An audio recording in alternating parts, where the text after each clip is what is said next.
the spotlight of the National Prayer Breakfast a few weeks ago, and now he's scheduled to be a featured speaker at this year's Conservative Political Action Convention. So what will his CPAC message be? Joining us now is renowned pediatric neurosurgeon Dr. Ben Carson. He's also an author and the recipient of the Presidential Medal of Freedom. Dr. Carson, nice to see you.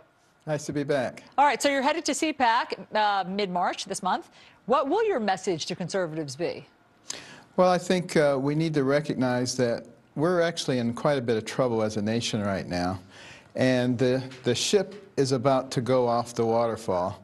And what we have to do is utilize every force that we have to turn that ship around rather than be concerned about the barnacles on the side of the ship.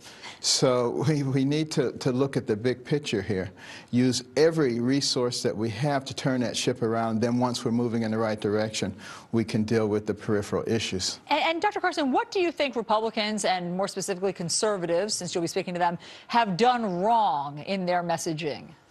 Well, I think there's been a lot of looking at different types of issues and concentrating on those and getting behind those, rather than recognizing that if we allow ourselves to be destroyed as a nation economically, everything else will be non-consequential.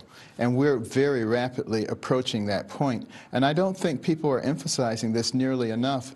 And for that reason, the populace doesn't truly understand the devastating effects of what will happen if we default and if we destroy ourselves economically. It has happened in the past, so we need to recognize that it's happening to us before it happens. So in other words, instead of the side issues that people sometimes get bogged down in and the tangents, you think that they just have to hit over and over the economy. Meanwhile, we've heard it reported that the White House wanted to see an advanced copy of your script. I believe that was for the National Prayer Breakfast. Is that right?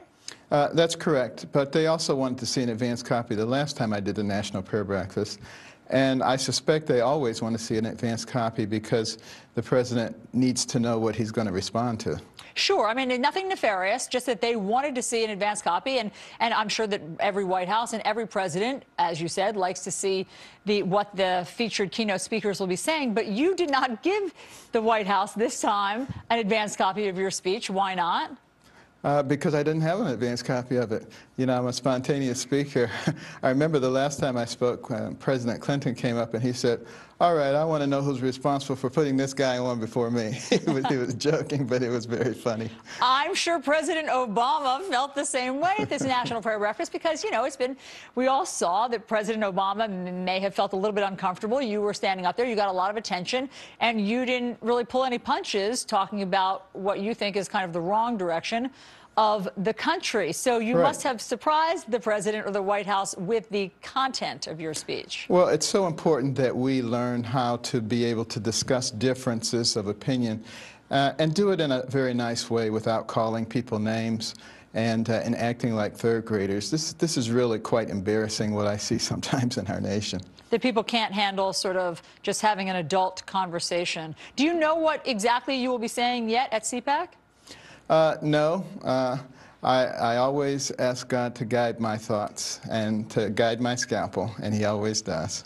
But do you mean that you will be speaking extemporaneously, or do you write out a speech the night before and have some notes? I will not write out a speech. I may have some bullet points on a piece of paper, which I may or may not use.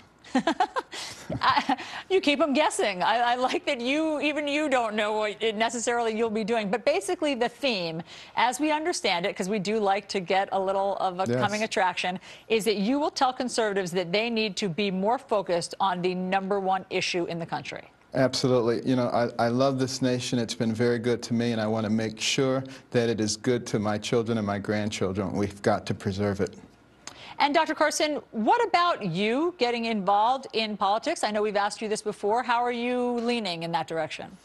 Well, I'm leaning in the direction of continuing to speak out about ways that we can do things in a logical manner. And I think I'm not interested in going into politics, but I'm interested in helping our nation move in the right direction. I'm sorry, logic, that will never work. Dr. Ben Carson, thanks so much. Always a pleasure to talk to you. Thank you.